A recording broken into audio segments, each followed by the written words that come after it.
Eee, thank you. Saya kaget tiba-tiba muncul recording in progress. Nah, jadi ini sebetulnya materi yang, kelihatan nggak? Nggak ya? Belum saya share screen ya? Sorry sorry sorry. Saya share screen dulu deh. Nah, ini ada materi yang dulu sebenarnya sudah sempat saya, apa namanya, saya presentasikan setiap ada dosen baru saya selalu mempresentasikan ini, soal bagaimana caranya membuat penelitian yang, terstruktur dan bagaimana nanti kita akan mempublikasikan. Saya akan langsung ke bagian, konseptual, ke bagian literatur review. Ini botol yang kemarin yang sudah kita perbaiki gitu ya, ini tema-tema yang bisa kita explore gitu ya. Kemudian ini strateginya, ini publikasi dan seterusnya. Nah, ini cara membuat judul, judulnya kan sudah abstrak, sudah kita perbaiki minggu lalu. Lalu sebetulnya, setelah abstrak ini sebetulnya ada satu lagi yaitu, intro ya, introduction. Nah, introduction ini sebetulnya pengembangan dari abstrak yang kita buat, tetapi ini saya kelupaan, ini mungkin minggu depan, sekalian kita bahas, hari ini, sehingga minggu depan kita bisa langsung ke metodologi dan, kita bisa langsung ke lapangan ya. Jadi, di dalam introduction ini ada 1, 2, 3, 4, 5 hal yang harus kita, yang harus kita include-kan di dalam, setiap, apa namanya, introduction. Kita harus menyertakan background dari riset kita. Ini biasanya kenapa gitu ya, bagian why-nya gitu ya, bagian why. Kenapa sih participatory itu harus kita bahas gitu ya Pak Dr. Indra ya, misalnya ya. Kenapa sih biodiversitas di lautan, di benua itu harus kita bahas, jadi background-nya ada di situ ya. Background-nya bisa kita mulai dengan pandangan-pandangan masyarakat umum atau praktek-praktek umum, lalu kita menganggap praktek-praktek itu sebetulnya ada cara lain untuk membuat kesimpulan gitu ya. Kemarin Pak Dr. Indra sempat bilang bahwa selama ini terlalu klinis cara pendekatannya gitu ya. Ada pendekatan lain yaitu apa? Yaitu adalah pendekatan partisipatoris. Nah, bagian why-nya kita mulai dengan bagian why di bagian introduction-nya ya, gitu ya. Lalu kita yang kedua kita perkenalkan apa masalahnya. Kenapa tidak berkembang? Kenapa sih partisipatori itu tidak berkembang gitu ya? Kita mungkin bisa mulai perkenalkan di situ ya. Nah, padahal, nah ini bagian padahal dan bagian however-nya. Padahal saya menduga bahwa dengan participatory justru banyak hal-hal klinis yang bisa kita selesaikan gitu ya. Nah, lalu kita bisa menambahkan hipotesis. Saya menduga gitu, kami menduga bahwa pendekatan ini tidak populer karena ini gitu ya. Nah, berdasarkan itu maka saya akan mengajukan beberapa research questions gitu ya. Sederhananya dari langkah yang pertama, yang kedua, yang ketiga, yang keempat, dan yang kelima. Yang kelima inilah yang kita sebut di introduction ini sudah kita bisa menemukan ada gap gitu ya. Ada gap bahwa participatory ini tidak banyak di riset gitu ya. Sayalah yang akan merisetnya gitu ya di sini nomor 5 ini kita akan menawarkan saya yang akan meriset. Nah, jadi di sini kita perkenalkan strukturnya seperti ini ya, ada topik dan konteks yang akan kita perkenalkan dulu gitu ya. Kita mulai dengan mengenalkan topik yang akan kita bahas, lalu ada beberapa necessary background information soal kesehatan, soal perikanan yang bisa kita sampaikan gitu ya. Misalnya cikungunya outbreaks gitu misalnya ya. Kenapa topik ini perlu kita bahas gitu ya. Jadi kita kontekstualkan gitu ya dengan apa yang terjadi secara umum. Apa yang akan masyarakat dapatkan setelah saya membaca ini, setelah membaca paper kita. Nah ini ya. Jadi kita bisa sebutkan ini ya, academic debate, practical problem, atau ada berita yang bisa, sehingga pembaca begitu membaca ada 2 paragraf awal sudah paham mau dibawa kemana riset ini gitu ya, sudah tahu bahwa saya harus baca riset ini gitu ya. Jadi dia jadi menarik. Nah, saya senang sekali membaca majalah National Geographic karena di 2 paragraf pertama itu saya sudah jadi tahu saya harus baca artikel panjang ini ataukah enggak gitu ya. Jadi dia bisa menyampaikannya dengan bahasa yang sangat sederhana. Nah, yang kedua adalah fokus dan skopnya, di mana saja fokus dan skop kita akan melakukan penelitiannya. Tentu saja dijelaskan dengan kenapanya ya. Jadi fokus dan skopnya itu adalah bisa berupa satu, bisa berupa geografik area yang akan kita investigasi. Yang kedua ada periodenya gitu ya. Yang nomor 3 ada demografi. Yang nomor 4, tema atau aspek tertentu yang akan kita teliti. Yang kalau ini 1, gitu ya, ini 2, ini 3, relevan dan importansnya apa gitu ya, relevansi dari kenapa sih saya harus membahas cipungunya saat semua orang membicarakan COVID misalnya.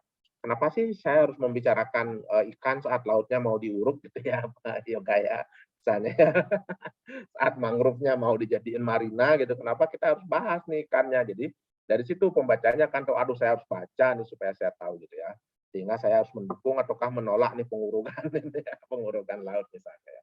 Nah, ini yang terakhir tadi adalah yang gap tadi ya. Yang berempat ini kita sudah state bahwa kita perlu melakukan ini karena belum ada orang yang meriset ini. Sayalah orang yang akan meriset ini itu. Nah, kita perkuat lagi apa yang sudah kita sajikan di dalam abstrak di bagian sini. Nah, lalu sebelum kita melakukan membahasnya lebih dalam lagi, maka kita akan kok nggak mau sih? Introduction. Nah, ini contoh introduction ya. Jadi introduction ya. Jadi ini dia mengenalkan topiknya duluan gitu ya. Researcher from the discipline of environmental physiology dan seterusnya sudah banyak melakukan riset ini gitu ya. Jadi kita kenalkan dulu. Kita masuk ke apa yang mau kita bahas dan kenapa ya. Why, what, and why. Apa yang mau kita bahas kita kenalkan di dalam paragraf yang pertama ini gitu ya. Lalu kita sebutkan hasil yang sudah dicapai selama ini apa saja gitu ya. Jadi di sini dijelaskan ini ya, the majority of research applies place attachment dan seterusnya ini apa yang sudah sebagian besar. Ini adalah apanya yang dibahas, ini apa yang sebagian besar yang sudah dilakukan oleh orang ya, yang nomor 2 ya. Jadi ini adalah topiknya. Topik besarnya ini adalah apa yang dibahas di dalam topik besar tersebut yang sudah dilakukan oleh orang lain. Apa yang sudah dibahas tadi ya. Nah, jadi ini ya, the majority, jadi sebagian besar riset-riset tentang penyakit dilakukan dengan pendekatan klinis gitu misalnya ya. Misalnya si A tahun sekian dan seterusnya ada di bagian situ. Nah, di situ however yang sering saya sebutkan ya, bagian however akan tetapi gitu ya. Nah, di sini dia menyebutkan however when applied to the more general tourism context, these measures bla bla bla bla bla. Ya, jadi pola ini terbatas pada sesuatu gitu ya, pada sehingga saya akan melakukan pendekatan yang berbeda. Nah, di situ dia bagian therefore-nya. Ini adalah topiknya. Ini adalah apa yang sudah dilakukan oleh orang dan kita menemukan ada titik lemah. Sehingga ini titik lemahnya ada di sini ya. Ini gap-nya ada di sini, titik lemahnya. Di sini ada usulan kita, usulan saya mau meriset apa gitu ya. Nah, mau meriset apa. Nah, selanjutnya baru kita diskusikan lebih jauh lagi apa yang terjadi gitu ya. Nah, jadi dengan ini orang membaca introduction, orang akan sudah tertarik dengan apa yang akan kita baca gitu, apa yang akan kita teliti. Nah, lalu soal bagaimana menelitinya nanti kita akan bahas di dalam literatur review. Nah, ini di sini kita bahas lagi bagaimana riset kita akan berkaitan dengan riset yang sudah pernah dilakukan oleh orang lain. Ya. Ini adalah riset orang lain. Ini ada banyak sekali riset yang sudah dilakukan. Di mana kita akan menempatkan riset kita? Saya akan menempatkannya di. Bagaimana saya tahu bahwa posisi saya di sini? Saya harus baca semuanya ini, jadi saya bisa tahu. Saya menemukan di sini ada gap, maka dengan gap yang saya isi maka komplitlah ini. Topik yang kita usulkan di depan menjadi komplit. Topik tentang tentang biodiversitas di Bali menjadi komplit setelah saya melakukan riset. Karena riset sebelumnya belum komplit gitu ya. Nah, jadi kita harus bisa bagaimana riset kita berhubungan dengan riset yang sudah dilakukan oleh orang. Nah, isinya, karakteristiknya adalah kita harus mendiskusikan yang 1, yang 2, yang 3, yang 4, yang 5, yang 6, yang 7 harus kita diskusikan gitu ya. Sehingga kita harus discuss relevan literature di situ. Dan kita menggunakan sumber-sumber utama sebaiknya ya. Nah, sumber-sumber utama ini ada 2 sumber utama. Yang pertama adalah buku. Di dalam buku ini kita akan mendapatkan yang sudah established teori. Teori yang sudah mapan gitu ya. Yang nomor 2 sumber utama kita adalah jurnal. Jurnal ini adalah perkembangan dari topik kita, gitu ya. Ini adalah perkembangannya. Ini misalnya buku tentang gender, nah, ada bukunya ya. Jadi ini sudah established ya. Tetapi perkembangan perdebatan di bidang gender dari mana kita dapatkan? Kita dapatkan dari jurnal. Dari buku ini kita dapat topik utamanya ya. Nah, lalu topik ini kan terus berkembang. Nah, perkembangan itu setiap tahun dalam 1 tahun bisa ada 5, bisa ada 6 tulisan yang memperdebatkan topik itu. Nah, perdebatan yang lebih yang lebih rapid itu kita dapatkan di dalam jurnal. Sementara buku mungkin 3-4 tahun sekali baru akan ada buku, gitu ya. Jadi sumber utamanya ada 2, buku dan jurnalnya. Nah, use seminal works ini misalnya adalah penelitian-penelitian besar, penelitian-penelitian PhD gitu ya. Biasanya kita sebutnya seminal works. Kita juga wajib menyebutkan perkembangan keilmuan yang sebelumnya. Di dalam literatur review kita sudah harus melakukan analisis, tidak hanya mengenalkan. Kita sudah harus melakukan interpretasi. Kita secara kritis harus melakukan evaluasi. Jadi tidak sekedar pengertian-pengertian ya. Ada perdebatan di dalam literatur yang bisa kita ungkap gitu ya. Nah, lalu baru kita melakukan sama persis seperti satu paper sendiri nih literatur review ini ya. Jadi kita bisa menyebutkan bahwa ada pattern di dalam partisipatori perdebatan literatur yang membahas partisipatori itu ada patternnya. Pattern yang pertama misalnya apa? Pendekatan yang top down, misalnya ada pattern itu gitu ya. Ada pendekatan yang mediated partisipatori gitu ya. Ada yang memediasi di tengah-tengahnya, itu pattern namanya ya. Kemudian ada tema gitu ya. Kemudian ada konflik.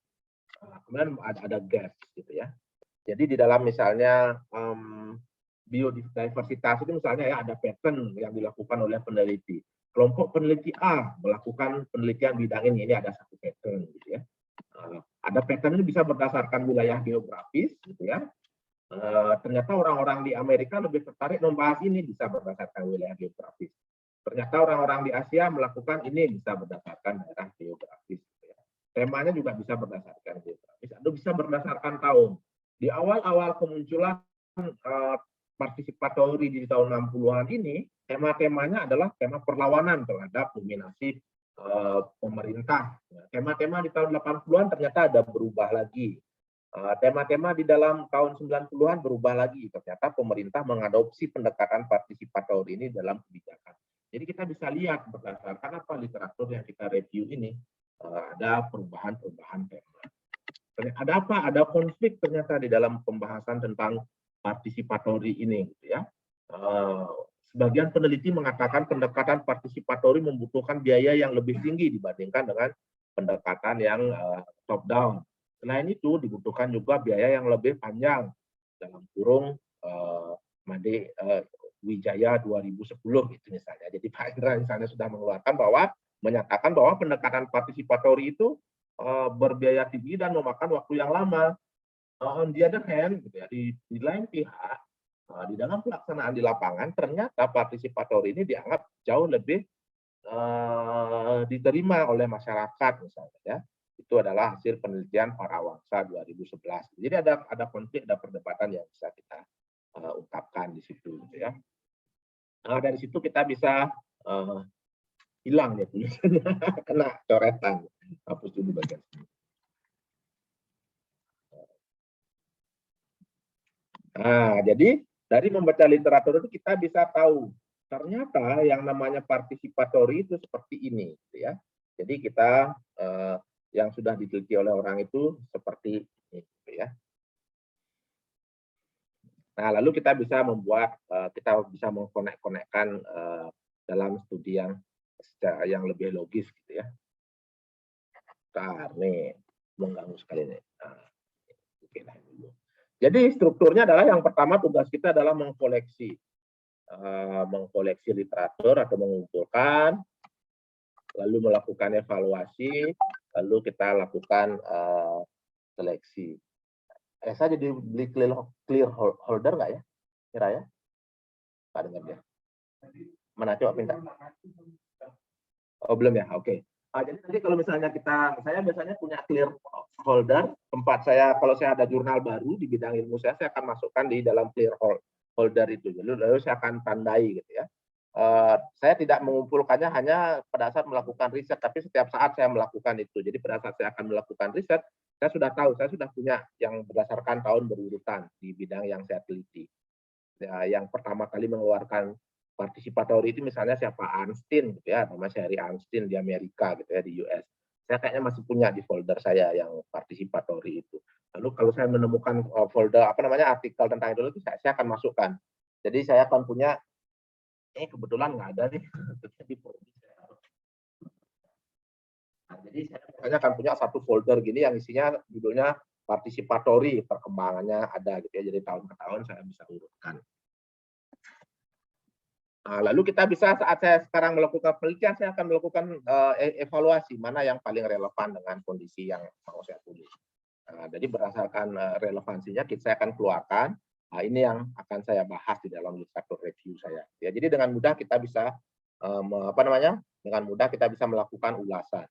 Lalu kita tinggal mencari apa? Mencari koneksi di antara situ. Ada koneksi nggak antara tulisannya si Einstein dengan tulisannya si Weber gitu misalnya ya? Antara tulisannya si A dengan tulisannya si B. Ada tema-tema tertentu nggak? Jadi apa yang kita cari adalah tren dan pattern gitu ya. Tren di dalam biodiversitas ternyata seperti ini. Nah, bisa kita urut berdasarkan, sekali lagi ya, yang tadi saya sebutkan, bisa berdasarkan tahun, bisa berdasarkan wilayah geografis ya, geografis, bisa berdasarkan aliran kanan kiri. Ini kalau di dalam ilmu fisik ada ya, kelompok aliran kanan, ada kelompok aliran kiri gitu ya. Nah, yang partisipatori itu kan yang alirannya agak ke kiri-kirian sedikit, yang top down alirannya agak ke kanan-kananan sedikit. Nah, jadi dari situ kita bisa lihat yang penulis yang aliran kiri ini pandangannya seperti ini, tahun mereka terbitnya begini, bisa kita laporkan di dalam literatur review kita. Yang alirannya kanan gitu ya, yang dia di yoga mungkin nggak perlu ya, atau yang di Bu Indah sama Bu Ratna mungkin nggak perlu yang aliran. Tapi bisa kita urutkan per tahun. Penelitian tentang biodiversitas di tahun 80-an itu yang banyak dibahas adalah isu ini. Di tahun berikutnya adalah isu ini gitu ya. Jadi ini yang kita cari. Jadi pertama kita kumpulkan, lalu kita evaluasi. Kemudian yang kedua setelah kita melakukan seleksi, kita akan mencari koneksi dan tema. Jadi pertanyaan apa atau konsep apa yang muncul di dalam literatur yang berbeda itu. Jadi sekali lagi tidak sekedar membuat list literatur gitu ya. Yang nomor 3, kita lihat apa? Debate. Kalau yang ini kita lihat persamaannya, di sini kita lihat perbedaan di antara literatur yang satu dengan literatur yang lain. Jadi ada persamaan dan ada perbedaan pandangan di dalam masing-masing literatur. Yang berikutnya adalah siapa yang paling kuat gitu posisinya gitu ya. Setelah kita melihat persamaannya dan perbedaannya, lalu kita bisa lihat siapa yang paling teori yang paling influensial di bidang ilmu ini gitu ya, yang disebut pivotal publications. Lalu apa yang hilang, yang gaps-nya. Jadi di literatur review pun kita harus melihat apa yang orang belum teliti. Nah, kalau kita sudah punya ini, punya dua langkah ini, langkah yang pertama ini, collect, evaluate, select. Yang nomor 2 kita sudah bisa find connection and themes, maka saatnya sekarang kita akan menulis. Ya. Ini adalah riset tersendiri. Kita melakukan riset dari literatur itu ya. Kita sudah ini collecting datanya, ini adalah analisis datanya gitu ya. Ini adalah data collection, tapi secondary sources, data collection. Ini kita sudah melakukan data analisis. Jadi literatur review itu adalah juga sudah merupakan banyak sekali paper yang mempublikasikan sampai literatur review ya. Literatur review tentang perubahan arsitektur di masa COVID ada gitu ya. Jadi dia hanya melakukan literatur review khusus membahas perubahan apa saja pendapat-pendapat orang di masa COVID dikumpulkan jadi literatur review misalnya ya. Nah, lalu kita tinggal tuliskan gitu ya. Nah, sekarang kita putuskan apakah kita akan menuliskannya secara tematik gitu ya, bisa kita tuliskan secara tematik. Kita urutkan secara kronologi ya, tadi saya sampaikan secara kronologi bahwa ada perkembangan di bidang literatur. Setelah saya mengumpulkan dan setelah saya analisis, ternyata tema-temanya secara kronologis bisa saya sampaikan gitu ya. Secara kronologis, secara tematik, bahwa ada metode yang dipakai oleh orang di dalam meneliti biodiversitas itu apa gitu ya, bisa kita bahas. Tema-tema yang orang bahas apa secara kronologi, bagaimana perkembangannya bisa kita lakukan. Lalu teori-teori apa yang sudah mereka hasilkan dari literatur itu gitu ya. Nah, ini baru perencanaannya sekarang kita tuliskan. Jadi sama seperti menuliskan ada introduction-nya. Pada bagian ini pada bagian ini akan dibahas perkembangan literatur di dalam topik biodiversitas, atau akan dibahas literatur yang membahas soal penyakit cikungunya outbreaks gitu ya. Jadi kita perkenalkan dulu. Nah, pembahasan akan dilakukan pertama secara kronologis, lalu kita akan membahasnya secara tematik. Kemudian dari situ kita akan coba membahas metode-metode apa yang orang atau yang sudah dipakai di dalam penelitian di bidang ilmu cikungunya outbreaks gitu ya. Teori terakhir kita akan sampaikan teori apa yang sudah dihasilkan sejauh ini gitu ya. Nah, gitu ya. Jadi seperti biasa introduction-nya harus fokus gitu ya. Yang kemudian bodinya adalah hasil dari analisis kita ini. Hasil dari analisis ini kita laporkan di dalam body. Di dalam body literaturnya. Nah, kita juga perlu melakukan ini ya, analisis dan interpretasi. Jangan hanya memparafrase. Jadi secara kritis juga harus kita evaluasi, dan terakhir harus kita buat kesimpulan. Kesimpulannya, peneliti-peneliti yang banyak melakukan tulisan tentang cikungunya outbreaks umumnya adalah ini metode-metode yang mereka pakai sejauh yang kita bahas di dalam tulisan ini adalah metode-metode kuantitatif misalnya. Wilayah geografis yang distudi apa gitu ya. Nah, berdasarkan atas simpulan tersebut, maka di dalam penelitian ini kita akan memfokuskan di bidang apa. Nah, ini yang disebut sebagai literatur review. Dan kalau kita sudah berhasil membuat membuat koneksi-koneksi antara literatur ini yang disebut kita susun di dalam conceptual framework. Saya akan salah. Saya perlu kertas kosong. Nah, saya perlu kertas kosong.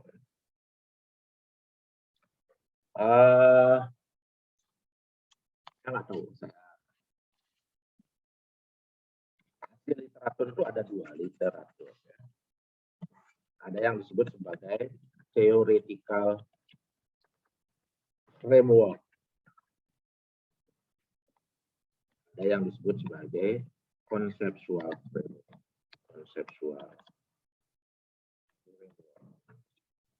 Nah, kalau kita membuat theoretical framework, biasanya tidak akan bisa kita jadikan sebagai artikel literatur review. Karena theoretical framework kita hanya menggunakan satu teori saja. Misalnya teorinya siapa? Teorinya Foucault. Gitu ya. Hanya satu, kita susun secara kronologis bagaimana perkembangan teori Foucault. Dia akan menjadi theoretical framework. Tapi kalau conceptual framework, kita menghasilkan teori dari banyak tulisan orang. Misalnya tulisan orang yang berbeda-beda. Lalu dari tulisan yang berbeda-beda ini kita menyusun sebuah cara kerja, cara memahami benda secara baru gitu ya. Nah, berarti saya harus menemukan ini dulu, setelah ketemu ini. Lalu kita susun dia menjadi sebuah cara kerja. Ini yang disebut sebagai conceptual framework. Ini konsep yang akan kita pakai untuk membahas cikungunya outbreak. Setelah saya menemukan literatur ini.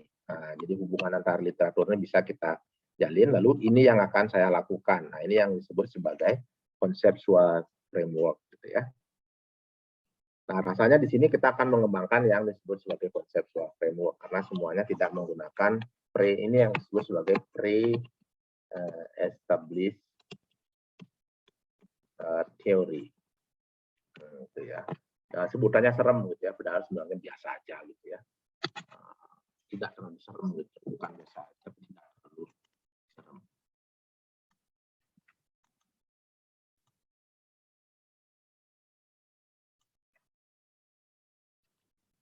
Nah, sementara yang conceptual framework ini adalah kita menyusun sebuah konsep dari teori yang berbeda-beda. Teori yang berbeda. Sehingga di sini akan ada perdebatan, akan ada tema gitu ya. Yang ini bertentangan dengan yang ini bisa ya di dalam conceptual framework. Nah, jadi di dalam literatur review kita sudah bisa, kalau kita menghasilkan sebuah conceptual framework, maka kita sudah bisa mengirimkannya ke jurnal. Itu yang disebut sebagai konsep paper ya. Kalau Bapak Ibu pernah membaca jurnal, jurnal kami menerima 1 hasil penelitian, 2 konsep paper. Nah, ini yang disebut sebagai konsep paper. Inilah kesimpulan dari paper kita, bahwa kita menemukan hipotesa baru bagaimana caranya membahas chikungunya outbreak, atau bagaimana saya akan membahas participatory di Desa Payangan berdasarkan banyak literatur yang sudah saya baca. Kalau kita sudah punya conceptual framework, gampang sekali nanti melakukan penelitian lapangan. Nah, kira-kira itu ya. Nah, sekarang saya mau Bapak Ibu yang presentasi, saya akan berusaha untuk mendengarkan. Silakan siapa yang mau memulai pertama. Boleh diskusi sebentar ya, Pak Yandi? Boleh. Saya malah mispersepsi itu. Saya kira conceptual framework mungkin share screen-nya bisa diganti, Pak Yandi mungkin bisa ditarik supaya saya bisa nunjukin gitu, Pak Yan. Oke. Oh iya. Ntar saya foto dulu.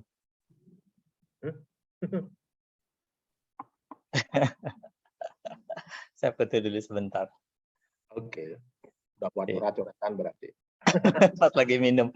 Ya, soalnya saya berpikir conceptual framework-nya itu saya pikir ada conceptual framework karena penelitian saya itu tergolong kualitatif. Jadi saya berpikirnya gini Pak Yan. Ada conceptual framework, ini namanya CBPR Revised Conceptual Logistic Model tahun 2018. Ada framework seperti konsep framework seperti ini, ada konteks, group dynamics, intervention. Nah, saya pikir kita pakai ini dalam perjalanannya ketika saya melakukan wawancara, saya kan akan menemukan tema-tema. Tema-tema itu saya masukkan ke dalam conceptual framework yang sudah ada. Karena si Bellon ini juga menggunakan yang tahun 2003 kalau nggak salah, kemudian di-revise gitu. Makanya mereka menyebutnya revised conceptual model. Karena sebelumnya sudah ada 2003, terus 2018 ini dibuat yang baru, kemudian dia menemukan tema-tema baru yang dicetak tebal. Nah, bisa jadi penelitian saya ini tidak menemukan tema-tema semua yang ada di sini, bisa jadi lebih sedikit dari ini, atau saya mungkin menemukan ada novelty, ada yang tidak ada di sini yang akan saya temukan, sehingga melahirkan satu model baru. Pemikiran saya sih semula seperti itu, Pak, ketika Pak Yan bilang kita belajar conceptual framework itu, saya setuju, karena ini conceptual framework, karena memang framework ini diambil dari banyak teori, jadi tidak cuma satu teori, terus enggak, tapi diambil dari ini, terus lahir sebuah conceptual framework seperti itu. Nah, kemarin ketika buat book chapter tentang rabies itu sama seperti itu. Kita mengambil, tapi theoretical framework karena cuma ambil satu teori. Kemudian dapat tema-temanya itu. Kemudian kalau temanya kebetulan sama persis, nggak ada perbedaan ya sudah. Tetapi ternyata temanya lebih sedikit daripada theoretical framework yang ada, yang dari Bali itu dapatnya gitu. Jadi pemikiran saya conceptual framework itu saya pakai di awal. Di terakhir saya akan memunculkan model yang mungkin lebih ke yang sesuai dengan apa yang kita dapatkan di Bali gitu. Ternyata kalau di Bali itu begini. Memang tujuan kualitatif tidak mengeneralisasi hasil penelitian. Tujuannya memang kalau transferability iya, tapi kalau generalizability itu tidak ada. Pemikiran saya begitu. Terus literatur review, pemikirannya itu dari conceptual framework tadi itu di literature review. Memang dia babnya sebelum conceptual framework sih literatur review, tapi biasanya mengacu pada conceptual framework. Jadi saya tidak menciptakan gitu Pak Yande. Tidak menciptakan sendiri, tapi conceptual framework yang ada, literature review-nya itu berdasarkan ini. Kemudian ketika saya menjalankan teori, saya ada interview, saya menemukan tema-tema baru. Apakah nanti model yang lahir lebih sedikit, tetapi ada tema yang baru, ataukah memang lebih sedikit dan tidak ada tema baru, tergantung nanti. Pemikiran saya sih begitu. Gimana Pak Yandi? Ya, oke. Boleh. Bentar ya.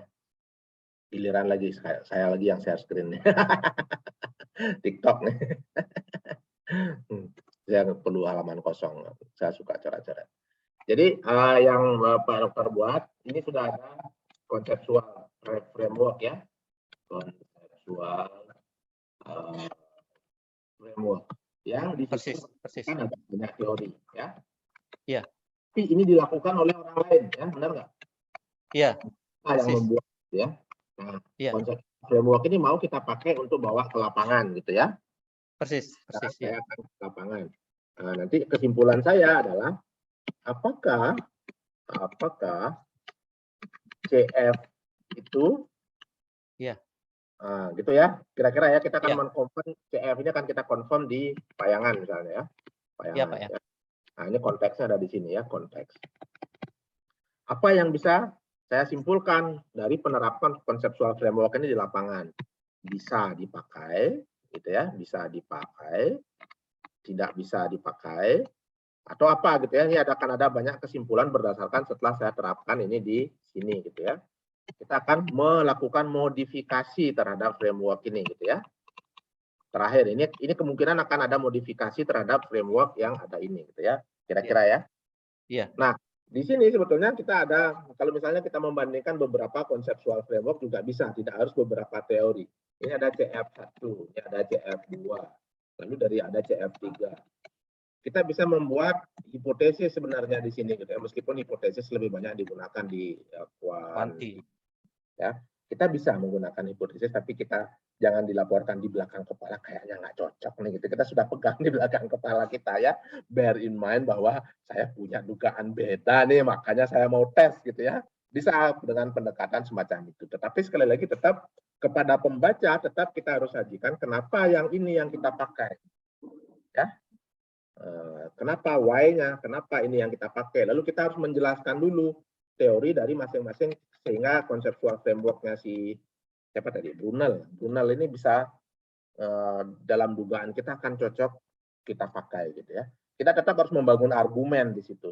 Kita tetap harus mengkritisi, kita harus secara secara rigorus melakukan evaluasi terhadap apa yang sudah dilakukan ini.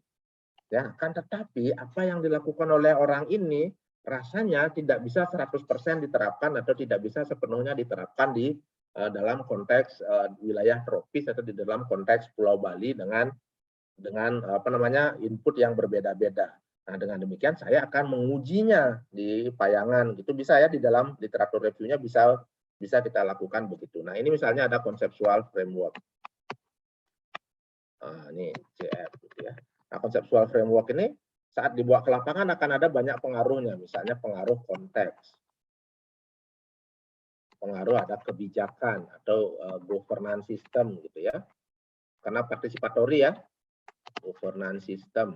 Kenapa di Bali ada dual governance system, ada pemerintahan formal dalam bentuk desa dinas, ada informal atau dalam bentuk desa adat. Ini bisa berpengaruh. Bisa jadi konseptual framework yang tadi itu dia tidak berguna. Yang ketiga ada misalnya apa? Unsur apa yang berpengaruh misalnya? Unsur ketokohan, apa bahasa Inggrisnya ketokohan ya? Ada ketokohan yang ada tokoh sentral yang sangat kuat di masyarakat. Yang keempat ada apa lagi? Nah, ini yang lalu kita lakukan analisis ya. Analisis kita akan ada di seputaran ini. Analisis. Nah, dari sini kita akan melahirkan konseptual framework baru. Balu itu kan janda ya, baru maksudnya. Nah, Iya, Balu itu ya. setelah kita bahas berdasarkan konteks yang 4 ini, ternyata CF ini bisa kita sempurnakan. Bisa seperti itu ya. Seperti itu ya kira-kira Iya, penelitian.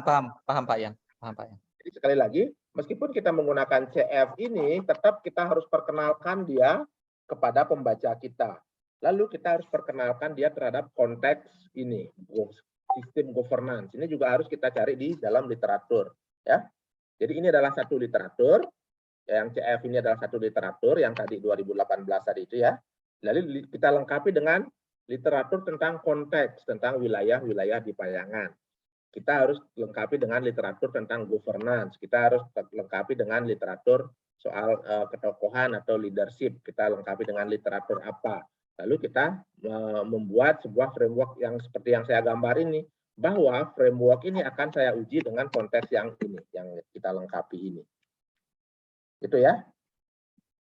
Iya Pak Yan. Ya, nah setelah kita uji, nah maka kita akan menghasilkan penyempurnaan terhadap framework ini dengan cara memasukkan 1, 2, 3, 4 teori baru yang kita diskusikan ya. Iya Pak Yan, Jadi paham. Pengalaman saya pribadi, setelah saya melakukan literatur review, tiba-tiba saya merasa sangat goblok atau tiba-tiba saya merasa jauh lebih pintar dari sebelum saya melakukan literatur review. Karena tiba-tiba saya membaca 25 sampai 50 jurnal biasanya untuk menghasilkan satu literatur review gitu ya. Ternyata saya goblok sekali ya gitu. Biasanya setelah kita melakukan literatur review itu terasa gitu ya, ada gitu di kepala setelah kita melakukan literatur. Ternyata gini peta literatur di bidang biodiversitas misalnya ya. Ternyata ini peta literatur di bidang di bidang partisipatori atau di bidang cikungunya outbreak. Ditambah lagi dengan hasil riset kita, maka kita benar-benar akan menghasilkan satu ilmu yang baru. Ilmu yang membuat kita menjadi seorang ahli di bidang biodiversitas. Gitu ya, kira-kira ya, Pak Yoga ya, nanti di seminar Green Economy nanti. Wah, saya akan ngomong di bidang biodiversitas di Tenganan. Saya paling di Tenganan. Kok di Tenganan ada biodiversitas di Tanjung Benoa. Saya sudah baca semua literaturnya, saya sudah mendapatkan data di lapangan dan saya sudah membuktikan hipotesa saya gitu ya. Jadi dengan percaya diri kita bisa menempatkan posisi diri kita. Nah, jadi tadi ini adalah bidang ilmu itu, ada banyak ahli A, ahli B, ahli C. Saya ada di sini, peran saya sangat sentral di dalam Ini dengerin. gitu ya. Kira-kira ya. Nah, oke, bisa itu yang Pak Dr. Indra sampaikan bisa, tetapi tetap kita harus cari literatur lain selain itu yang kita sudah duga atau kita sudah punya hipotesis atau dugaan bahwa ada hal-hal lain di luar apa yang sudah dihasilkan itu yang akan berpengaruh gitu ya di dalam riset kita nanti. Kira-kira itu. Ya, saya juga dapat ilmu baru nih Pak Yandi. Jujur ya, saya buat aja kemarin, ini ilmu baru bagi saya karena kemarin itu disuruh buat, terus saya buat. Saya namanya theoretical framework ya. Saya tuh nggak kepikir bahwa theoretical framework itu satu teori dan kebetulan satu teori gitu. Dan ini yang conceptual framework kebetulan banyak saya mikir, agak dong benar secara kebetulan gitu, intuisi. Baru lihat ini, soalnya dulu itu ingat saya kita dipaksa buat kerangka teorinya apa, kerangka konsep apa, sampai bingung kok bisa ada kerangka teori. Sekarang ternyata ini lebih jelas kalau theoretical framework itu satu teori saja, misalnya apa ya, theory of plant behavior gitu, itu saja theoretical framework. Tapi begitu plant behavior dengan health belief model dijadikan satu, jadilah dia menjadi conceptual framework. Yes, Nah, ini ilmu baru. Thank you ya Pak Yan ya, thank you so much. Nah ya itu dia gunanya diskusi ini ya itu ya. Jadi selama ini saya kebetulan benar itu kebetulan aja gitu. Kebenaran apa kebetulan? Kebenaran betul apa kebetulan benar? Oke, jadi kita kita sama-sama saling sharing gitu. Saya juga saya bukan ahli gitu ya di dalam bidang ini, cuman karena saya sering baca nge-review proposalnya teman-teman, saya jadi bisa melihat perbedaannya gitu ya. Saya juga sering berdiskusi dengan teman-teman yang lain yang sudah biasa melakukan penelitian gitu. Lalu saya menyampaikannya dengan bahasa saya sendiri yang mudah-mudahan mudah dipahami gitu. Karena kadang-kadang ada peneliti yang menjelaskan dengan cara yang belibet gitu. Saya sendiri sampai nggak ngerti gitu ya. Nah, mudah-mudahan dengan cara yang sederhana ini kita bisa lebih clear, sehingga yang namanya literatur review itu bukan pelengkap dari penelitian kita. Literatur review itu adalah landasan kita di dalam melakukan penelitian ya. Jadi kalau kita tidak punya fondasi yang kuat, penelitian kita nanti tidak akan kuat dia. Ada hasilnya tapi ya udah gitu-gitu aja gitu. Kalau misalnya kita fondasinya sudah kuat, kita pahami betul peta literatur yang sudah dilakukan oleh orang, kita bisa menempatkan di mana posisi penelitian kita di dalam peta besar yang sudah dibuat oleh orang itu. Itu kira-kira ya. Nah, oke, sekarang siapa yang mau presentasi?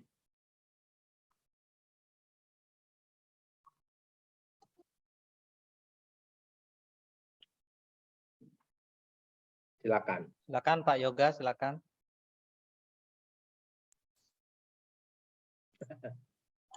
Boleh dok. Saya ada duluan. Oke. Oke, boleh share screen ya, bilang dia. Oke, silakan.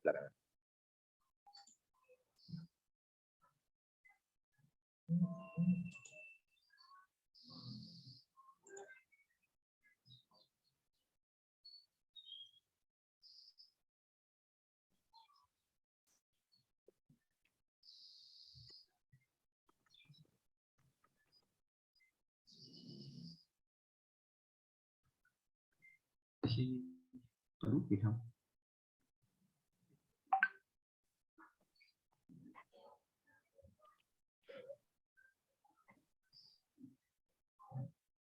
Sudah kelihatan ya, Bang De? Belum, masih gelap ya. Belum ya? Dereng masih gelap itu Pak Yoga. Ya, ini laptopnya agak soalnya nih.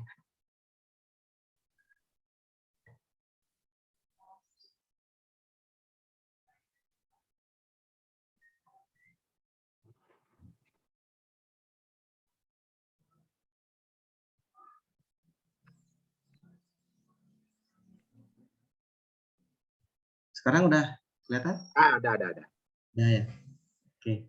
Jadi selama 2 hari ini, termasuk kemarin sama barusan, baru aja, saya nyoba mengumpulkan gitu, masih di tahap mengumpulkan dengan penelitian yang dilakukan di Tahura Ngurah Rai, apa saja yang sudah pernah dilakukan sama terkait keanekaragaman ikan di ekosistem mangrove. Itu nggak hanya di Tahura Ngurah Rai, tapi di berbagai lokasi.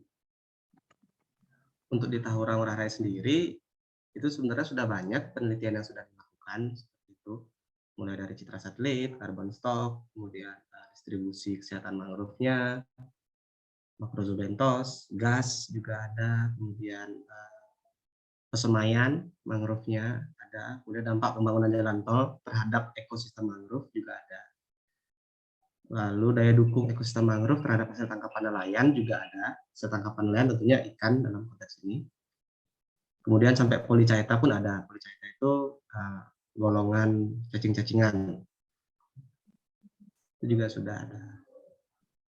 Nah, ini baru saya dapetin yang terakhir, 4 terakhir ini dari adik tingkat saya semuanya ini. Jurnalnya namanya GMAS, Jurnal Marine and Aquatic Science. Kalau dilihat dari peta ini, bukan dari peta, kalau dilihat dari pustaka yang saya kumpulkan, memang ikan belum ada. Biodiversitas untuk ikan memang belum dipublikasikan seperti itu untuk di Tahura Ngurah Rai. Sebenarnya udah ada gitu, tapi baru 1 dilakukan sama Adi Guna. Ini juga adik tingkat saya waktu di Udaya. Dia penelitiannya bukan dari bulan sih, dia penelitiannya 2 bulan, gitu, Februari dan Maret 2018 di 6 stasiun. Tapi dia mengkhusus di bagian muara Sungai Badung, itu yang sekarang diperbaiki untuk J20 itu, dia fokusnya di sana.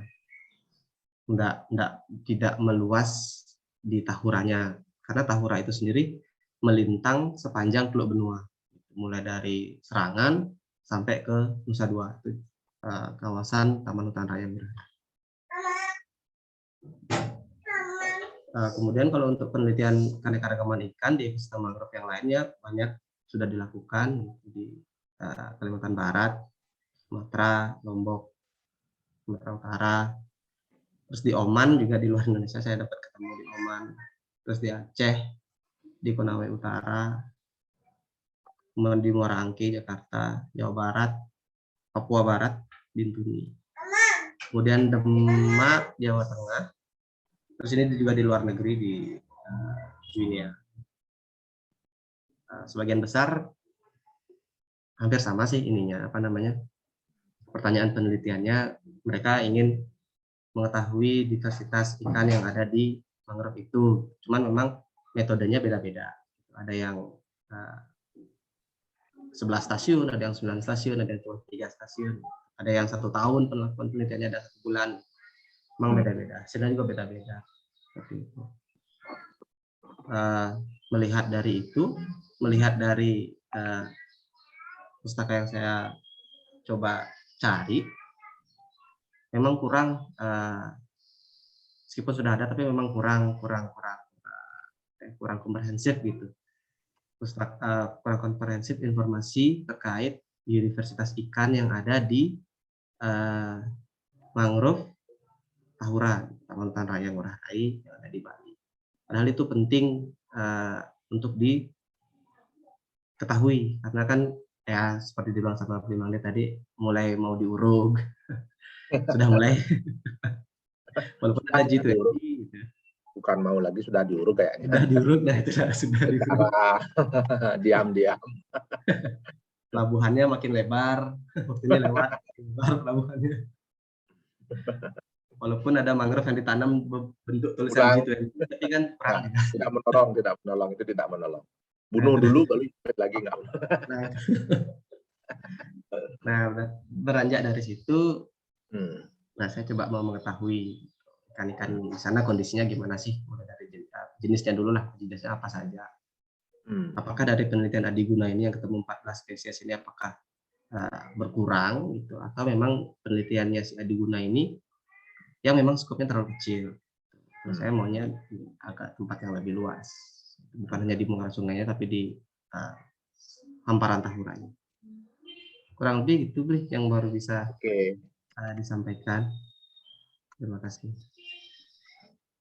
Nah, saya kalau Yoga lihat di dalam kolom chat, saya menulis beberapa, saya salah nih. Saya menulis beberapa masukan, theoretical research. Nah, Yoga baru melakukan yang pertama ya, baru melakukan apa? Collect data, mengumpulkan literatur. Nah, tugasnya yang kedua adalah melakukan seleksi. Seleksi itulah mana yang kira-kira yang paling relevan. Misalnya kita menemukan 30 yang relevan gitu ya. Nah, setelah kita temukan 30 yang relevan, ambil folder, masukkan berdasarkan kronologi per tahun gitu ya. Kita laporkan. Jadi kalau kita lihat dari setelah saya melakukan evaluasi terhadap kronologi, maka tema-tema yang berkembang seperti apa gitu ya, atau perkembangan keilmuan dari pengetahuan kita terhadap biodiversitas seperti apa berdasarkan tahun. Nah, kita buatkan satu. Kemudian kita keluarkan lagi papernya, kita kronologikan berdasarkan tema. Ya, kita kumpulkan berdasarkan tema. Ada 4 tema misalnya ya. Tema 1 soal sustainability, tema 2 soal tema 3 soal apa, kita laporkan lagi, kita buat lagi. Kalau diteliti berdasarkan tema, maka ini yang terjadi gitu ya setelah berdasarkan kronologi. Lalu berdasarkan kronologi dan tema, kita ketemu variabel-variabel. Inilah variabel ini yang akan menuntun kita kepada data apa yang kita akan cari di lapangan. Kalau kita belum bisa menemukan variabelnya, nah ke lapangan kita akan susah ya. Misalnya variabel yang menentukan sustainability misalnya. Ada misalnya kelompok nelayan setempat, ada kelompok investor gitu ya. Kalau kita lihat aktornya gitu ya, variabel aktor misalnya ya. Kalau misalnya variabel kualitas air, apa saja yang berpengaruh? Aktivitas nelayan berpengaruh terhadap kualitas air. Kedekatan dengan pelabuhan, proximity to port berpengaruh terhadap ini air. Apalagi gitu ya. Jadi kita menemukan variabel-variabel dari situ, dari tema tadi ya. Dari tema sustainability aja kita sudah mungkin menemukan 3-4 variabel. Kemudian dari tema kualitas air kita ketemu lagi beberapa variabel. Nah, jadi itu yang kita laporkan. Lalu kita kumpulkan lagi paper. Sekarang kita lihat durasi dari risetnya, ada yang 6 bulan, ada yang setahun dan seterusnya gitu ya. Jadi kita ketemu lagi variabel waktu gitu ya. Lalu metode apa yang mereka gunakan? Si A menggunakan metode apa yang paling banyak? Metode apa yang paling jarang? Kenapa dia itu yang paling banyak? Kenapa ini yang paling jarang? Jadi secara kritis harus kita evaluasi. Yang terakhir adalah teori apa yang sudah mereka temukan gitu ya dari situ. Nah, itu yang tugasnya Yoga berikutnya adalah menyusunnya itu. Lalu setelah kita ketemu itu, nah baru sekarang kita susun laporannya. Ternyata berdasarkan kronologi ini yang terjadi. Ternyata berdasarkan tema ini yang berkembang. Ternyata dari variabel-variabelnya ini yang diteliti oleh orang. Ternyata dari durasinya paling banyak melakukan durasi selama setahun misalnya ya. Metodologi yang paling banyak dipakai adalah ini. Teori-teori yang dihasilkan sejauh ini adalah atau kesimpulan-kesimpulan yang sudah kita ketahui sejauh ini tentang hutan mangrove, tentang biodiversitas di kawasan mangrove itu adalah ini gitu ya. Jadi kita bisa buat. Nah dari situ kita sudah tahu. Yang akan saya teliti adalah bagian apanya. Lalu variabel itu kita susun menjadi yang tadi kita sebut conceptual framework. Penelitian saya akan menggunakan framework yang seperti ini. Kita susun sekarang hasilnya tadi itu ya. Nah, framework saya ini satu akan melengkapi tema yang sudah ada gitu ya. Yang kedua, dia akan meneruskan kronologi yang sudah kita susun ya. Nah, yang ketiga, dia akan mencoba mencari variabel-variabel baru misalnya ya. Nah, berikutnya baru kita sebutkan bahwa metode yang nanti akan kita pakai adalah pendekatan kuantitatif itu misalnya ya, kita sebutkan di situ meskipun belum kita bahas karena kita akan membahas metodenya setelah ini. Yang terakhir, saya akan mengharapkan result yang seperti apa yang akan kita harapkan. Nah, setelah selesai itu baru metodologi. Nah, baru kita tarik dia yang metodologinya kita detailkan lagi ya. Nah, itu caranya menyusun konseptual framework ya. Jadi dengan punya konseptual framework kita punya gambaran saya akan melakukan apa. Dan saya sudah, dan ini menyusun ini ada seninya, kita jadi tahu gambaran apa yang orang sudah lakukan. Dan kalau kita lakukan dengan serius menyusun konseptual framework ini, seperti kata saya tadi, saya jamin tiba-tiba kita akan merasa sangat bodoh gitu ya. Sial, ternyata susah ya. Biasanya begitu, saya beberapa kali merasa seperti itu. Tiba-tiba merasa saya tidak ada apa-apanya setelah saya membaca banyak, 20 lah minimal ya. Jangan kurang dari 20 ya. Saya biasanya kalau kurang dari 20 saya akan cari lagi gitu. Literatur yang lain gitu ya. Kalau misalnya cuma 15 gitu kayaknya belum gitu ya. Kita belum dapat gambaran yang utuh. 20 minimal ya 30 lah gitu ya kita baca, kita akan mendapat gambaran yang lebih komplit tentang apa yang terjadi di kawasan mangrove itu dengan tema biodiversitas gitu ya. Nanti kita akan punya gambaran yang utuh. Itu kira-kira ya, Kak ya. Bisa ditangkap ya? Bisa, siap. Nah, kira-kira bisa ya dilanjutkan ya? Nah, setengkara bisa. Ya. Keren banget Pak Yoga. Ya, sudah dia buat gitu. Itu tugas saya pertama waktu saya PhD itu. Kamu baca rak buku ini, kamu buatkan saya di Excel. Jadi pembimbing saya menyuruh buat di Excel penulisnya siapa, tahunnya tahun berapa. Kemudian saya disuruh dia masuk aliran kanan apa aliran kiri gitu ya. Jadi saya setiap minggu harus menyetor itu ke supervisor saya. Seperti yang Yoga buat. Cuman yang punyanya Yoga itu bisa ditambahkan lagi ininya ya. Apa namanya? Bahan yang kita akan tiru, bahan yang akan kita bahas gitu ya, variabel apa yang muncul dari paper itu gitu ya, kita buatkan dalam bentuk Excel, kita tulis. Jadi nanti kalau itu sudah menjadi kebiasaan, setiap kita dapat paper baru kita lengkapi lagi ya, dapat baca paper baru lagi kita lengkapi, terus kita runut itu sampai mungkin 5-6 tahun kita akan punya list of literatur yang sangat panjang, dan itu akan sangat memudahkan kita saat akan menulis paper. Kalau kita sudah punya list of literatur yang seperti yang Yoga buat dan kita lengkapi dengan metode apa yang dia pakai, dia di tahun berapa dia diinikan, kemudian apa theoretical apa yang mereka hasilkan gitu ya, practical knowledge apa yang mereka hasilkan, nanti kita akan punya. Dan jangan suka berubah-berubah tema gitu ya, tema penelitian. Jadi kita dalami itu setiap tahun atau setiap habis membaca paper kalau punya waktu ya catatannya ya. Saya paham kita semua orang sibuk, jadi tugas dosen itu mulai angkut-angkut meja di kampus sampai nulis jurnal Scopus, jadi kita harus ada di situ. Belum lagi disuruh membuatkan proposal PKM oleh seniornya ya, Gaya. Yoga, ada kerjaan nggak? Buatin saya proposal dong. Biasanya gitu ya, kalau di kampus. Betul sekali nih. Apa? Betul sekali nih. Saya pernah muda. Nah, di tengah itu, kalau misalnya kita bisa baca satu paper seminggu, terus hasilnya kita tuliskan, minggu depan kita dapat lagi, terus kita tambah, tahun depan kita akan bisa membuat proposal penelitian yang lebih keren lagi. Dan setiap tahun, proposal penelitian kita akan menjadi semakin keren, gitu ya. Karena kita terus populate literatur yang kita punya. Itu ya kira-kira ya. Oke, good. Wah, sekarang aja udah merasa bodoh nih, Raju. Dewa Ayu. Begitulah. Ini by the way Pak Mangde, ini kan Yes. ada selection uncheck, chronological uncheck itu apa di tabel apa di mana ya? Saya kurang paham itu. Pak Yoga tadi kan saya lihat sudah lengkap. Terus di mana ya dimasukkan yang teams uncheck itu di mananya ya? Itu tadi saya tulis uncheck artinya Yoga belum melakukan, yang saya tulis cek Yoga sudah lakukan. Jadi dia sudah collect data. Dia belum melakukan seleksi ya. Jadi belum diseleksi sama dia. Jadi kalau kita punya sebentar ya. Saya tulis di Excel aja lah. Ini akan sangat membantu. Chronological itu diurut maksudnya atau gimana? Ya, diurut per tahun. Baik. Nah, kita bentar ya. Wait, salah pencet. Nah, cara yang paling mudah adalah kita tulis di Excel seperti ini ya. Kita buat tabel misalnya penulis. Di sini biasanya nama jurnal apa, kita menemukan itu. Kemudian misalnya tahun gitu ya, tahun berapa. Kemudian kalau misalnya kita membutuhkan wilayah geografis, bisa kita tulis apakah dia di Amerika atau di mana, geografis.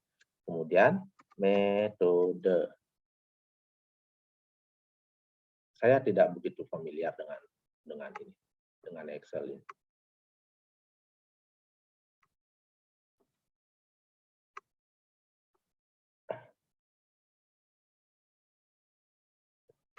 Kesimpulan teori. Ini ya, jadi kita tulis. Cihui, saya tidak familiar.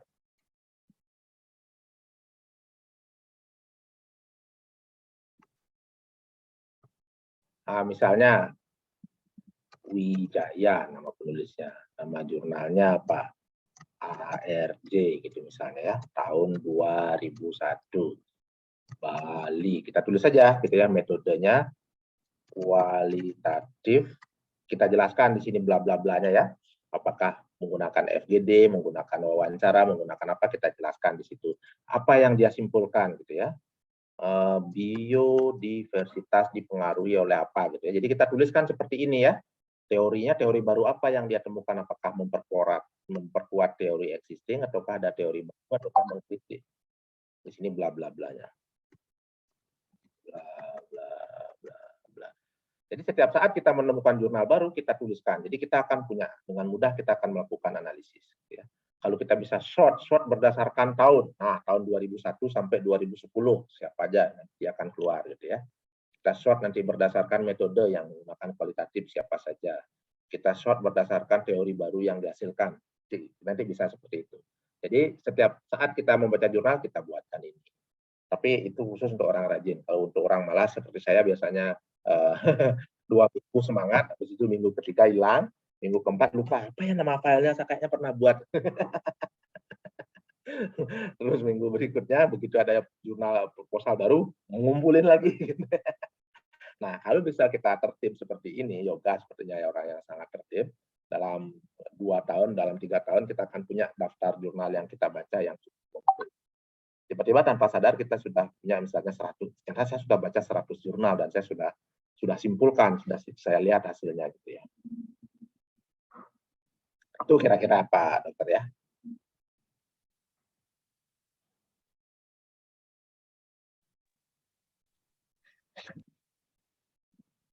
Oke, next.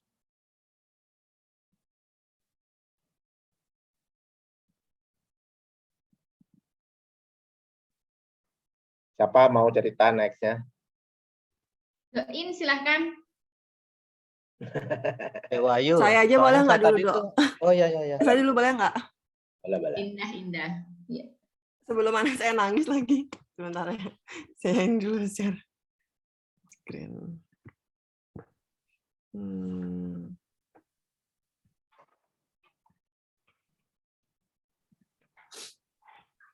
Sebenarnya untuk literatur review itu dari awal udah kita lakukan pada saat penyusunan proposal itu Pak Mandi. Jadi pada saat kita mengumpulkan data pustaka itu juga kita melihat apa saja sih yang kita bisa ambil atau tiru dari review-review yang literatur yang kita ambil di data pustaka tersebut.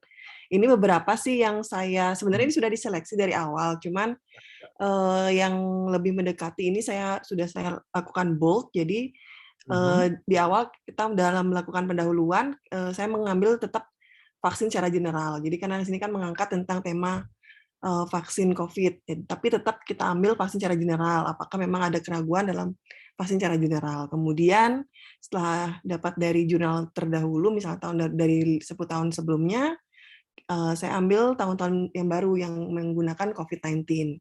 Jadi tahun 2020 sampai 2022 itu ada yang mengangkat tentang COVID-19. Nah, di internasional memang sudah ada beberapa yang melakukan penelitian yang mirip dengan penelitian ini. Namun untuk di Indonesia sendiri ada 2 penelitian yang saya temukan tahun 2001 dan baru publis 2022. Namun ini di masyarakat umum. Jadi tidak mengkhusus pada COVID-19 pada anak. Jadi setelah melihat ini dan mencari literatur review tentang apakah ada yang meneliti tentang COVID-19, vaksin COVID-19 pada anak, belum ada ditemukan di Indonesia. Nah, maka dari itu novelty yang baru saya ambil dari penelitian yang akan saya lakukan ini. Gitu sih Pak Mangdi. Itu secara singkat sih Pak Mangdi untuk jika ada kurang mohon maaf dulu sebelumnya. Oke. Ini saya salut nih di tengah kesibukan gitu ya, melakukan ini. Nah itu yang harus kita hargai dulu pertama ya. Jadi Bu Dr. In sudah melakukan collection gitu ya, tapi saya pikir jumlahnya perlu ditambah ya. Nanti supaya kalau dengan apa yang kita lihat sekarang kita belum dapat gambaran secara menyeluruh apa yang terjadi vaksin ini, apalagi dengan vaksin anak itu ya, supaya kita mendapat setidaknya gambaran yang very blur gitu ya. Nah kalau hanya ini kita hanya melihat siapa yang mirip dengan punya kita, nah itu bukan di situ posisi dari literatur review-nya ya. Itu posisinya masih di bagian introduction. Di dalam literatur review, posisi kita sudah lebih dalam lagi. Sudah harus lebih banyak lagi, kita harus mendapatkan gambaran yang lebih utuh lagi. Nah, seleksinya sudah dilakukan dengan yang bold itu yang sudah diseleksi ya, berarti ya? Iya, Pak. Nah, dari yang sudah kita seleksi ini, nah sekarang kita susun berdasarkan apa? Berdasarkan kronologi. Nah, kita dari berdasarkan kronologi ini kita dapat perkembangan ilmu vaksin itu gitu ya, apa yang dibahas perkembangannya. Kemudian apa tema-temanya yang dibahas apa? Apakah ada yang membahas tema kecemasan misalnya? Apakah ada yang membahas tema anak misalnya? Jadi tema-temanya, nah dari tema itu kita squeeze lagi, peras lagi menjadi menjadi variabel gitu ya. Jadi ada variabel-variabel. Nah variabel ini yang akan kita jadikan materi untuk membuat konseptual framework gitu ya. Variabel kalau di dalam kuantitatif ada namanya misalnya variabel independen, variabel dependen gitu ya. Nanti kita bisa belajar itu. Nah itu yang belum dilakukan ya Bu Dr. In ya. Nah nanti jadi tugas selanjutnya adalah menambah jumlah literaturnya, lalu melakukan seleksi lagi, lalu susun secara kronologi, susun tema-temanya, temukan tema-temanya dari kronologi itu, dari tema-tema itu, keluarkan variabel-variabelnya ya. Nah, ini PR untuk pertemuan depan. Jadi sebelum bertemu depan, kirim dulu ini PR-nya ini ke saya, mungkin dalam 1-2 minggu dikirim, nanti saya akan cek lagi. Pertemuan berikutnya kita bahas metodologi, setelah itu kita bisa ke lapangan. Jadi untuk masing-masing data pustaka itu dibuatkan temanya apa yang diambil dari literatur tersebut ya Pak Mangdi ya? Ya, seperti yang saya sampaikan buat tadi di ini ya, di apa namanya, dibuat dalam bentuk Excel, lalu dibuatkan laporannya dalam bentuk literatur review. Jadi Excel-nya itu adalah cara kita menganalisis. Nah, nanti kita buat laporannya ya. Oke, ya. Oke. Maksudnya temuannya gitu, hasilnya ya, betul Dr. Conclusion-nya ya.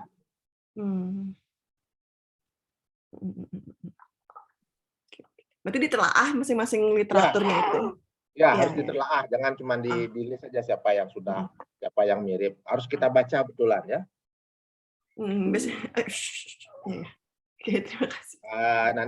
Nanti coba saya akan carikan contoh literatur review ya. Contoh tulisan literatur review yang baik akan saya share di grup.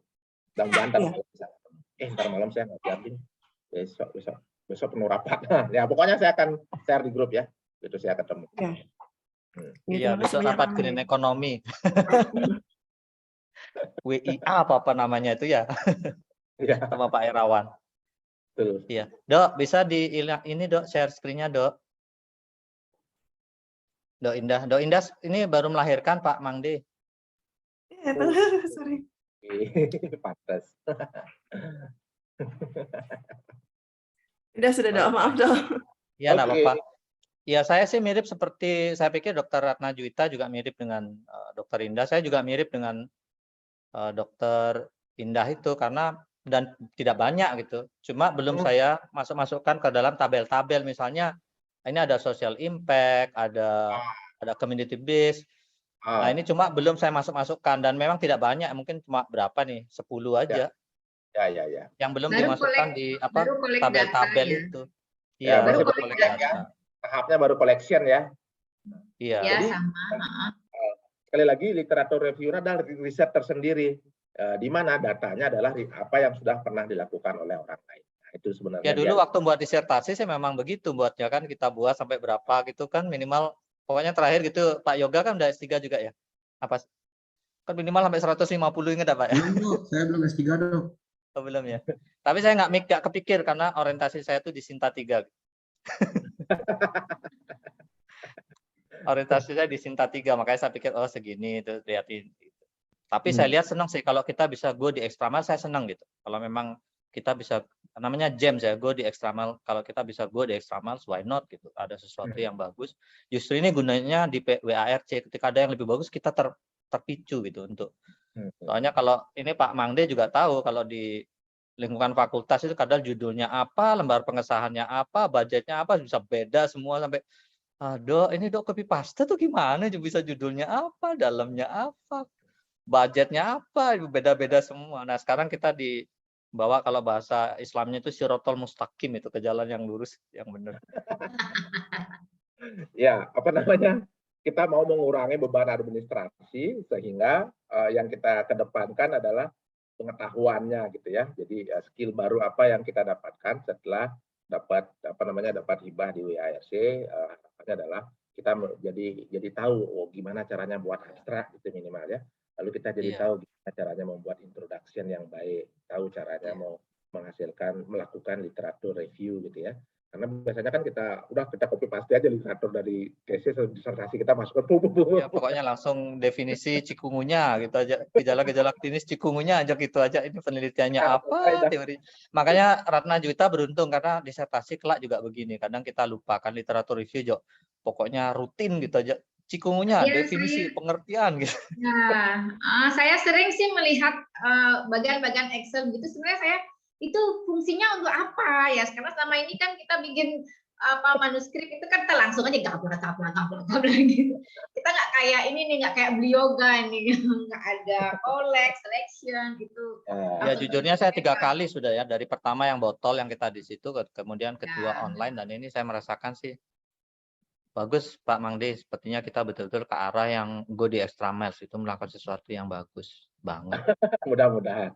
Ya, ini juga kita tempuh ini karena beberapa kali kita melakukan hibah, hasilnya ya begitu, judulnya apa, literatur reviewnya apa, abstraknya lari kemana gitu ya.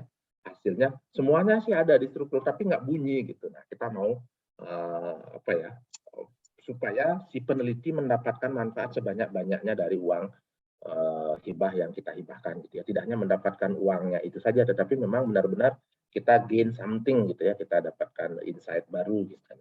Ya, makanya saya bilang sama Erli, makanya ini saya sudah senang sekali udah kecebur di sini. Makanya kemarin saya kan nggak ikut jadinya Pak Mangde yang fellowship itu loh. Kayaknya saya sudah kecebur di sini, sudah menikmati sekali gitu. Nanti tahun depan aja dah gitu. Ya, pelan-pelan. Targetnya ya begitu. Kita gain ilmu satu-satu. Saya dapat ilmu baru satu di sini, di tempat lain saya dapat di hibah yang lain saya dapat ilmu baru lagi. Yoga hebat banget ya Pak Mangde ya, dia aja satu-satunya sudah dimasukkan kotak-kotak itu. Doin, saya sama Indah gini, kita bertiga sayap kiri nih, Yoga aja sayap kanan. Waktu di S2 juga diminta kayak gitu soalnya Dok, buat kotak-kotak gitu. Cuman saya lebih senangnya masukin di Word gitu, kerja di Word lebih senang, lebih gampang. Kalau di Excel sama sebetulnya ya, baik Word maupun Excel kan bisa diurut ya. Mungkin di Excel itu karena lebih gampang di order itu ya, untuk urut order tahun. Di filter kan kalau di Excel.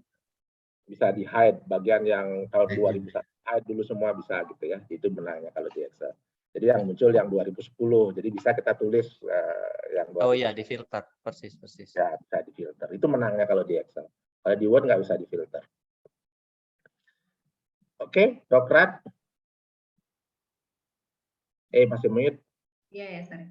Sama beli Oh, Mang gitu. D. Iya, baru ini aja collect data sesuai sama daftar pusaka yang di ini, sama kayak Dokter Indah sama Doi. Belum mengurutkan, belum selection data dan sebagainya. Ya, jadi nanti kalau kita sudah melakukan seleksi, kita sudah mengurut secara kronologi, kita sudah menemukan tema dan variabel, kita bisa menyusunnya menjadi conceptual framework seperti yang ditunjukkan oleh Pak Dr. Indra tadi gitu ya. Oh, ternyata yang namanya cikungunya outbreak itu seperti ini. Nah, yang akan saya lakukan, nah conceptual framework-nya adalah apa yang akan kita lakukan gitu ya. Yang mau saya insight adalah ini gitu ya. Jadi kita menemukan variabel-variabel, tema-tema dan variabel-variabel yang mau kita perdalam. Yang sudah dibuat orang itu ini yang saya mau perdalam bagian ini. Nah, itu variabel yang sudah dilakukan orang ini kita ambil ya. Kita susun menjadi menjadi conceptual framework. Nah, itu conceptual framework itu adalah landasan kita melakukan penelitian kita. Nah, sehingga nanti setelah melakukan penelitian jadi dia barangnya. Tahu kita menempatkan, tahu seminar mana yang harus saya ikuti gitu ya. Bukan seminar yang ilmunya campur aduk, ada visi, pada teknik, ekonomi gabung jadi satu terus kita ikut, enggak ya. Jangan ikut seminar yang seperti itu. Meskipun poinnya sama gitu ya. Ikut seminar internasional poinnya sama, tetapi kalau misi kita adalah self development, mau pengembangan diri, kita ikutlah seminar yang spesifik di bidang ilmu kita gitu ya. Spesifik di bidang perdebatan. Jadi kita bisa ikutan di dalam perdebatannya itu gitu ya, perdebatan di dalam biodiversitas, dalam partisipatori gitu ya, perdebatan di bidang kecemasan terhadap atau dalam vaksin gitu. Jadi kita ikut di dalam perdebatan itu sehingga ilmu kita akan semakin terasah. Tidak sekedar saya pernah disindir oleh orang gitu ya, ngapain sih ikut conference sampai ke Inggris gitu ya. Waktu itu saya dapat dana conference ke Inggris. Conference di kampus saja kan bisa, kumnya sama 3 gitu. Gimana jawabnya? Bener sih, kumnya sama 3 gitu ya. Tapi kan saya ngejar, saya mau berdebat sama orang yang punya teori itu gitu ya. Dan itu ada di Inggris, dia jadi keynote di situ gitu ya. Saya harus kejar dia dimanapun dia seminar, saya pasti coba ajukan abstrak lah minimal gitu ya. Walaupun nggak diterima nggak apa-apa gitu ya. Nanti kalau diterima saya bisa ikutan nimbrung di dalam pengembangan ilmu itu, ilmu identitas namanya ya. Jadi saya bisa ikut berdebat. Nah itu yang kita cari. Meskipun hukumnya dari dikti dimanapun asal seminar internasional dapatnya 3 gitu ya sama. Gitu ya. Bukan itu satu-satunya yang kita cari gitu. Sama-sama dapat 15 juta di tempat lain 15, di WAC 15. Tapi di WAC wajib ikut mentor, ngapain sih gitu ya. Ya nggak apa-apa gitu ya. Ya bedanya kalau di Indonesia jadi Anglo-nation gitu, Englishnya nyampur Indonesian kadang-kadang. You have, I have gitu ya. Kamu setengah, saya setengah gitu ya. Nah, jadi oke, kalau kita akan lanjutkan ini di setiap bulan ya Mira ya. Setiap bulan ya. Mira pakai ini dia nggak dengar biasanya. Tiap bulan ya, apanya mensnya gitu. Iya ya mensnya tiap bulan. Ya, jadi bulan depan kita akan ketemu, jadi punya waktu 1 bulan untuk nambah bacaan, jadi minimal paksa diri sedikit untuk 30, meskipun misalnya saya minta 20 sudah cukup, tapi coba paksa 30, lalu kita buat urutan ini, lalu kita coba baca gitu, believe me, kita akan dapat insight baru di bidang yang akan kita teliti. Bahkan sebelum kita ke lapangan, kita sudah dapat ilmu baru gitu ya. Bahkan sebelum kita ke lapangan, kita sudah punya materi untuk buat paper gitu ya, untuk buat publikasi. Kalau kita memang bisa membaca ke-30-nya dan kita melakukan analisis terhadap ke-30 paper yang kita baca itu gitu ya. Memang perlu mencicil gitu ya. Oke, ada pertanyaan yang perlu kita diskusikan lagi? Jadi saya harap sebelum pertemuan kita di bulan depan sudah ada ya, kirim ke grup aja. Jadi idenya adalah kita bisa saling melihat pekerjaan teman. Jangan malu-malu ya. Biasanya kan malu, ntar dilihat sama yoga gitu. Atau yoga, ntar dilihat sama dokter ini. Nggak ada gitu-gitu ya. Nggak ada yang pintar, nggak ada yang bodoh. Yang ada adalah kita sama-sama belajar gitu ya. Kita berlima di sini di grup ini sama-sama belajar. Itu terima kasih Bu Dr. Ratna, Pak Dr. Indra, Yoga, sama Bu Dr. Indra. Kita ketemu lagi bulan depan, nanti akan diberitahu tanggalnya oleh Mira ya. Thank you. Terima kasih banyak Pak Terima kasih, Mandi. Bung Lee. Ya, thank you, thank you.